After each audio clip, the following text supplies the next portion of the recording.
एक बार गौतम बुद्ध के पास एक स्त्री आई और विलाप करने लगी कि सांप के काटने के कारण उसके पुत्र की मृत्यु हो गई है। स्त्री अपने इकलौते पुत्र को जीवित कराने के लिए बार बार उनसे विनती कर रही थी। बुद्ध ने उससे कहा, क्या तुम नहीं जानती कि इस संसार में जो भी जन्म लेता है उसका एक दिन अंत होना निश्चित है? उस स्त्री ने कहा, हाँ, अच्छी तरह से जानती हूं, मगर आप पहुंचे हुए महात्मा हैं और आप में इतना सामर्थ्य है कि आप मेरे पुत्र को जीवित कर सकते हैं। इसलिए मैं आपसे याचना कर रही हूं।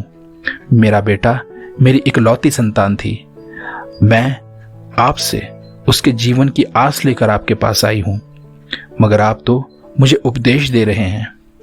यदि आप उसे जीवित नहीं कर सकते तो साफ साफ बता दें। बुद्ध ने जान लिया कि पुत्र वियोग में इस स्त्री को समझाना कठिन है। उन्होंने कहा, ठीक है, मैं तुम्हारे पुत्र को जीवित करूंगा, मगर तुम इसके लिए किसी एक घर से राई लेकर आओ। लेकिन इस बात का ध्यान रहे कि जिस घर से तुम राई लेकर आओगी उस घर में कभी किसी की मृत्यु नहीं हुई हो। स्त्री के मन में आशा का संचार हुआ। उसने सोचा कि राई तो आसानी से प्राप्त हो जाएगी, लेकिन वह जिस घर में जाती वहां यही जवाब मिलता कि उसके घर में किसी न किसी की मृत्यु अवश्य हुई है। वह बेचारी थक गई, लेकिन किसी भी घर से राई नहीं मिली।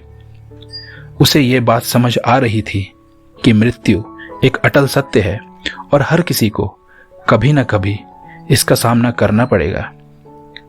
थक हार कर वह बुद्ध के पास लौटी और उसने बताया कि उसे ऐसा कोई घर नहीं मिला जहां किसी की मृत्यु ना हुई हो। फिर बुद्ध ने उसे समझाया कि देवी, एक ना एक दिन सबको इस दुनिया से जाना है। यह एक अटल सत्य है जिसे मैं तो क्या, देवता भी नहीं बदल सकते। स्त्री बुद्ध की बात समझ गई और साहस के साथ उसने यह स्वीकार किया कि अब उसका पुत्र वापस नहीं आएगा। तो ये कहानी थी भगवान बुद्ध की। धन्यवाद।